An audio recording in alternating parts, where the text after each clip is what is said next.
One thing stands out in my mind after the tour that I've made today of forward areas occupied by the British troops in France. I've discovered that to all intents and purposes, the British Expeditionary Force of 1939 is invisible. And by that I mean that from the air and on the ground until you are very close to it, the army has mingled with the landscape so effectively that its guns, tanks, lorries, and even its soldiers have become part of the trees, the undergrowth, and the ploughed fields that make up so much of this area of France. Of course, the proper use of camouflage has always been a part of the modern war scheme, but today I've seen it brought to a fine art. For example, we were looking this morning for a battery of field guns that we knew to be in a certain district. We saw nothing, except one or two artillerymen fetching their dinner from a cottage and another cleaning a motorcycle at the side of the road. We asked this man for the whereabouts of yet another battery, and he directed us. We turned down a still narrower lane, met two junior officers, and were led by them to the edge of a field bounded by a small stream. Not until we were 50 yards away did we discover the guns for which we were looking. Well, this is only one example. Elsewhere, on the front itself, the larger appurtenances of war, such as blockhouses which cannot be completely hidden, have been minimized. The huge lorries which rumble ceaselessly up and down the roads hide their loads coyly under nets which have brown and green strips of rag tied to them. And one giant that passed us today, with the completely inappropriate nickname Lulu painted on its side, bore extra camouflage in the form of a nosegay of wild flowers tied to its radiator. I walked this morning along a grass bank that marks the extreme limit of the area occupied by British troops. The mainstay of this line is, of course, the larger type of blockhouse, a huge pillbox, which I can perhaps best call a small fort.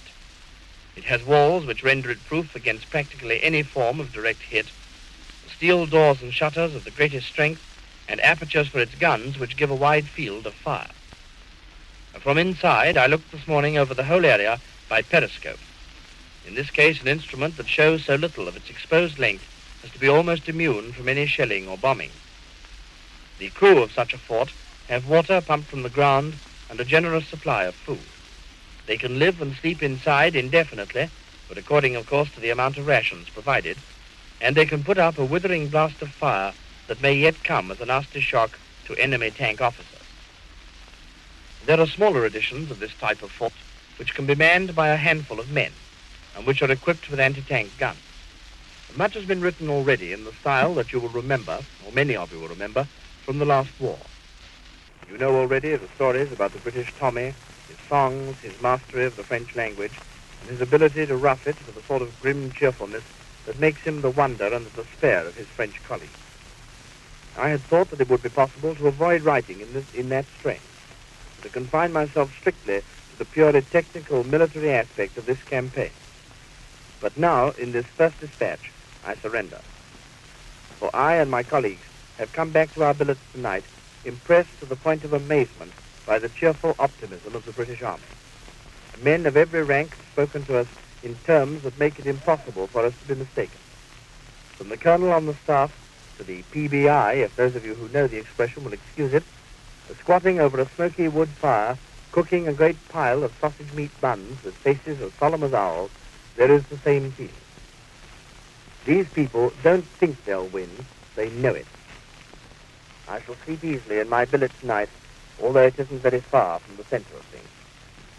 I must pay the same tribute to the French, and perhaps most of all to those civilians whose homes lie in the middle of this activity, and who have handed them over to les Anglais for billets, offices, and headquarters. They play their part by trying hard to carry on as though nothing at all were happening. This very day, not 100 yards from the stone pile with its French tin hat that marks the front line of the last war, they are quietly ploughing. In other fields, the women are walking round gun emplacements to gather root vegetables.